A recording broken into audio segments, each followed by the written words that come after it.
साथियों, आप सभी का जीएमसी ज्ञान मार्केट के कमांडो चैनल में स्वागत है। आप अगर इस चैनल पर पहली बार आए हैं तो इस चैनल को सब्सक्राइब कर लें, बेल आइकन को दबाना ना भूलें, जिससे कि आपको नए नए नोटिफिकेशन मिलता रहे। साथ में साथियों, आप कमेंट भी ज़रूर करें कि आपको वीडियो कैसा लगा, पसंद आया, किस तरह का है और किस तरह के सुधार करना है। आप ज़रूर कमेंट बॉक्स में हमारे लिखें। साथियों, आप सभी का जीएमसी चैनल में स्वागत है।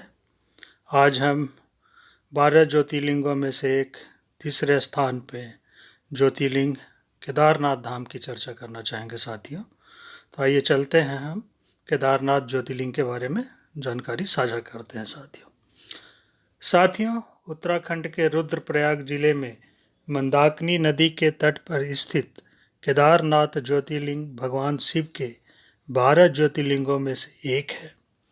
केदारनाथ ज्योतिर्लिंग की उत्पत्ति से जुड़ी दो प्रमुख पौराणिक कथाएं हैं साथियों, जो इसके आध्यात्मिक महत्व को दर्शाता है। पहला कथा है साथियों, पांडव और महिष बैल रूप की कथा। यानी महाभारत युद्ध की समाप्ति के बाद पांडवों से जुड़ी यह कथा सबसे प्रसिद्ध है साथियों। कथा है कि महाभारत युद्ध में पांडवों पर अपने ही भाइयों कौरव और गुरुओं की हत्या का पाप लगा था। यह सभी हम जानते हैं साथियों, क्योंकि हम सब लोग ने महाभारत देखा हुआ है। शिव की खोज। इस पाप से मुक्ति के लिए ऋषि व्यास की सलाह पर पांडव भगवान शिव के दर्शन के लिए निकले, क्योंकि उन्हें लग रहा था कि हमसे बहुत बड़ा गलती हुआ है और हम इसको प्रायश्चित करना चाहिए। तो भगवान शिव जी छिप जाते हैं, इस कथा में ही है साथियों। भगवान शिव पांडवों के छल कपट से क्रोधित थे और उन्हें दर्शन नहीं देना चाहते थे। वे काशी से छिपकर उत्तराखंड के केदार क्षेत्र में आ गए। वो काशी से चलकर वो केदार क्षेत्र में आ गए साथियों। वो दर्शन नहीं देना चाहते थे भोलेनाथ शिव। साथियों, तो उन्होंने बैल का रूप धारण किया।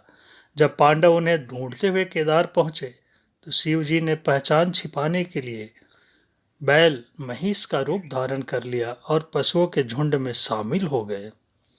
साथियों, भीम की चतुराई। भीम ने शिव जी को पहचानने के लिए विशाल रूप धारण कर दो पहाड़ों पर अपने पैर फैला दिए। सभी पशु उनके पैरों के नीचे से निकल गए, लेकिन बैल रूपी शिव जी ने ऐसा करने से मना कर दिया। साथियों, भीम जैसे ही बैल को पकड़ने के लिए झपटे, भगवान शिव धरती में समाने लगे। यहीं पे पीठ का भाग प्रकट होता है साथियों। भीम ने फुर्ती से बैल की पीठ का कुबड़ त्रिकोणीय भाग पकड़ लिया। पांडवों के इस दृढ़ संकल्प को देखकर शिव जी प्रसन्न हुए, उन्हें पापों से मुक्त किया और वही स्वयंभू ज्योतिर्लिंग के रूप में स्थापित हो गए। ये कहानी है साथियों। जब बैल रूपी शिव जी धरती में समाये तो उनके शरीर के अन्य अंग 4 अलग अलग स्थानों पर प्रकट हुए। केदारनाथ में कुबड़ पीठ, मदमहेश्वर में नाभि, तुंगनाथ में भुजाएं, रुद्रनाथ में मुख और कल्पेश्वर में जटाएं प्रकट हुई। इन 5 स्थानों का सामूहिक रूप से पंच केदार भी कहा जाता है साथियों। तो साथियों, इस तरह से उन्होंने शिव जी ने पांडवों को अपना आशीर्वाद दिया। एक और कथा है साथियों, वो कथा है नर नारायण की तपस्या की कथा। शिव पुराण में इसका वर्णन है साथियों। शिव पुराण की कोटिरुद्ध संहिता के अनुसार केदारनाथ की स्थापना सतयुग से जुड़ी हुई है साथियों। भगवान विष्णु के अवतार नर और नारायण ने हिमालय के बद्रीवन क्षेत्र में कई वर्षों तक घोर तपस्या की थी। वे मिट्टी का पार्थिव शिवलिंग बनाकर प्रतिदिन भगवान शिव की आराधना करते थे।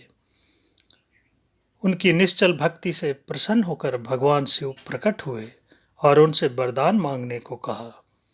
नर नारायण ने जन कल्याण के लिए प्रार्थना की कि शिव जी हमेशा के लिए इसी क्षेत्र में निवास करें। उनकी इस प्रार्थना को स्वीकार करते हुए शिव जी ज्योतिर्लिंग के रूप में वह स्थित हो गए, जिसे आज केदारनाथ धाम के नाम से जाना जाता है साथियों।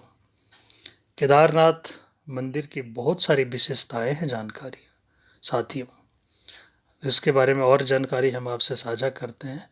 मंदिर का जीर्णोद्धार। मूल मंदिर का निर्माण पांडवों द्वारा कराया गया था साथियों, लेकिन बाद में 8वीं और 9वीं शताब्दी में आदि गुरु शंकराचार्य ने इसका पुनरुद्धार करवाया है साथियों। मंदिर की बनावट साथियों, मंदिर के गर्भगृह में मौजूद शिवलिंग त्रिकोणीय आकार का एक विशाल पाषाण पत्थर है, जिसे बैल की पीठ का कुबड़ माना जाता है। तो इस तरह से उनके अंदर की बनावट है साथियों। रक्षक देवता, केदारनाथ क्षेत्र के रक्षक के रूप में भैरवनाथ जी की पूजा की जाती है, जिनका मंदिर मुख्य परिसर के पास ही स्थित है साथियों। तो इस तरह से केदारनाथ धाम बहुत ही फेमस धाम में से एक है साथियों, और इस तरह से ज्योतिर्लिंग की स्थापना हुआ है साथियों। बहुत सारे लोग केदारनाथ धाम जाते रहते हैं। इसके पट एक निश्चित समय पे खुलता है और एक निश्चित समय पे बंद होता है साथियों। आपको भी ऑलरेडी ये जानकारी है कि जब पिछले कुछ वर्षों पहले जब वहाँ पे बाढ़ आए थे, तो केदारनाथ धाम अपना सब सुरक्षित रहा था। बाकी आसपास सभी जगह पे चीज़ें बह गई थी, अन्य छोटे मंदिरें भी बह के बाहर इधर उधर चले गए थे, लेकिन केदारनाथ धाम की कोई खास ज़्यादा हानि नहीं हुई थी साथियों। तो कभी आपको मौका मिले तो आप उत्तराखंड के रुद्रप्रयाग जिले में स्थित इस धाम पे ज़रूर जाएं साथियों। ये धाम बहुत ही फेमस है, और आपको जो भी मनचाहा इच्छा शक्ति है वहाँ पूरा हो सकता है साथियों। तो 12 ज्योतिर्लिंग का दर्शन को आज तीसरे अध्याय को हम यहीं पे विराम देते हैं साथियों। आपके बीच में हम और भी ज्योतिर्लिंग की कहानियाँ लाते रहेंगे। आप हमारे इस चैनल से जुड़े रहें साथियों। देखा गया है कि आप चैनल के तो जानकारी ले लेते हैं, लेकिन आप लाइक नहीं करते हैं। आपका एक लाइक हमें हौसला बढ़ाता है साथियों, तो इसे ज़रूर से ज़रूर लाइक करें और ज़्यादा से ज़्यादा लोगों तक शेयर करें भी साथियों, और चैनल को सब्सक्राइब कर ले, जिससे जब भी नए वीडियो आते रहे तो आपको सर्वप्रथम मिले साथियों। Thanks for watching this.